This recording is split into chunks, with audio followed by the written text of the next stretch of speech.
તેલંગાણાના મુલુગુ જિલ્લામાં નક્સલી હુમલામાં 3 પોલીસકર્મી શહીદ થયા છે. નક્સલીઓએ આઈઈડી વિસ્ફોટ દ્વારા આ હુમલો કર્યો છે. જે વિસ્તારમાં હુમલો થયો તે વિસ્તાર છત્તીસગઢની સુકમા સરહદને અડીને આવેલો છે. નક્સલવાદીઓને પોલીસકર્મીઓની હિલચાલ વિશે અગાઉથી માહિતી હતી. આ હુમલામાં 3 પોલીસકર્મીઓ પણ ઘાયલ થયા હતા.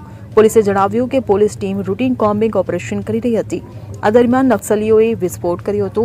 આ હુમલામાં 3 પોલીસકર્મીઓ પણ ઘાયલ થયા હતા.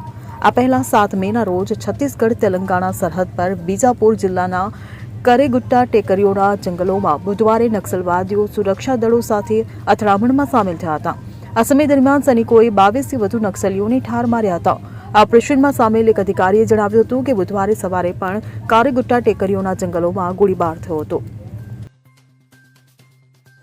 Bureau report CN24 news. હવે જુઓ દેશ દુનિયાની તમામ ખબરો તમારી આંગળીના ટેરવે. ઉઠાવો મોબાઈલ અને Google Play Store પરથી ડાઉનલોડ કરો અમારી CN24 ન્યૂઝ મોબાઈલ એપ.